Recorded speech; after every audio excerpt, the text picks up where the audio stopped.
ओम श्री विष्णुवे नमः। जय श्री राधे कृष्ण मित्रों, स्वागत है आपका अपने चैनल गुरुवाणी में।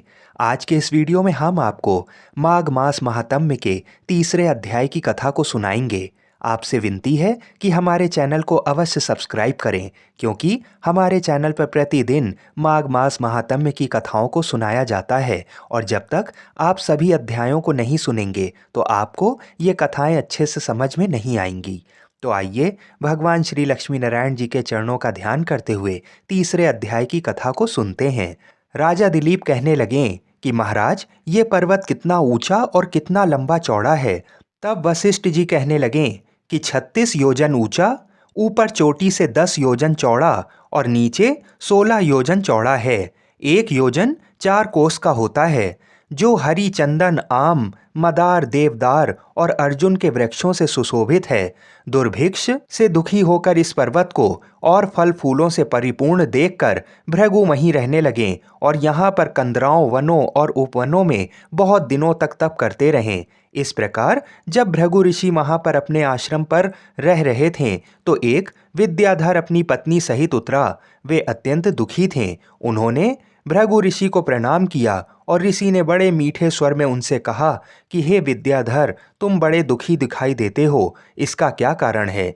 तब विद्याधर कहने लगा कि महाराज, पुण्य के फल को पाकर, स्वर्ग पाकर तथा देवतुल्य शरीर पाकर भी मेरा मुख व्याघ्र जैसा है। मेरे दुख और अशांति का यही एक कारण है। न जाने किस पाप का फल है। मेरे चित्त की व्याकुलता का दूसरा कारण भी सुनिए। मेरी पत्नी अति रूपवती, मीठा वचन बोलने वाली, नाचने और गाने की कला में अति प्रवीण, शुद्ध चित्त वाली, 7 सुरों वाली, वीणा बजाने वाली, जिसने अपने कंठ से गाकर नारद जी को प्रसन्न किया, नाना स्वरों के नाद से वीणा बजाकर कुबेर को प्रसन्न किया, अनेक प्रकार के नाच ताल से शिव जी महाराज जी अति प्रसन्न और रोमांचित हुए। शील, उदारता, रूप तथा यौवन में स्वर्ग की कोई अप्सरा भी इस जैसी नहीं है।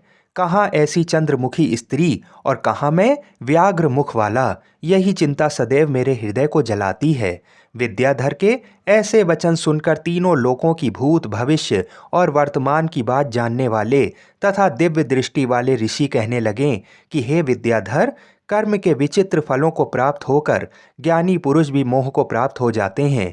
मक्खी के पैर के जितना विष भी प्राण लेने वाला हो जाता है। छोटे छोटे पापों का फल भी अत्यंत दुखदायी हो जाता है। तुमने माघ मास की एकादशी का व्रत करके द्वादशी ना आने तक शरीर में तेल लगाया, इसी पाप कर्म से व्याघ्र हुए।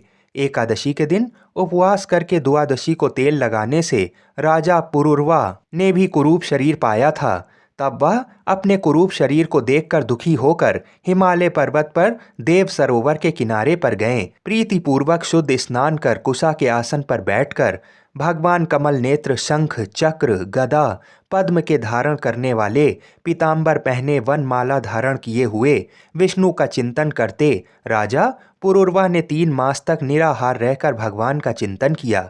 इस प्रकार 7 जन्मों में प्रसन्न होने वाले भगवान राजा के 3 महीने के तप से ही अति प्रसन्न हो गए और माघ की शुक्ल पक्ष की एकादशी को प्रसन्न होकर भगवान ने अपने शंख के जल से राजा को पवित्र किया।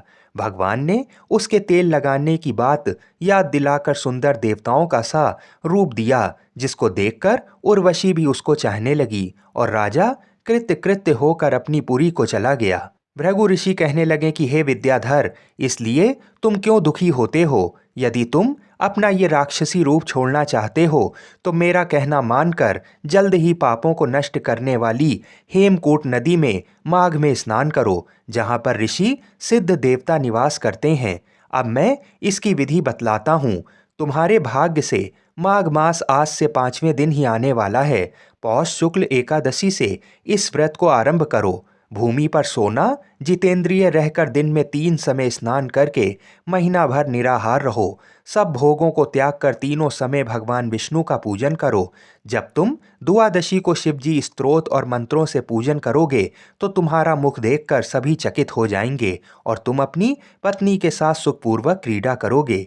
माघ मास के प्रभाव को जानकर सदा माघ में स्नान करो। पाप दरिद्रता से बचने के लिए मनुष्य को सदा यत्न से माघ मास का स्नान करना चाहिए। स्नान करने वाला इस लोक तथा परलोक में सदा सुख पाता है। वशिष्ठ जी कहते हैं कि हे दिलीप, भृगु जी के ये वचन सुनकर वह विद्याधर अपनी स्त्री सहित उसी स्थान पर पर्वत के झरने में माघ का स्नान करता रहा और उसके प्रभाव से उसका मुख देव सदृश हो गया और वह मणिग्रीव पर्वत पर आनंद से रहने लगे। भृगु जी भी नियम की समाप्ति पर शिष्यों सहित इवा नदी के तट पर आ गए। माघ मास का तीसरा अध्याय यहीं पे समाप्त हुआ। आगे के अध्याय को सुनने के लिए हमारे चैनल को कृपा करके अवश्य सब्सक्राइब करें। बोलिए श्री राधे कृष्ण भगवान की जय।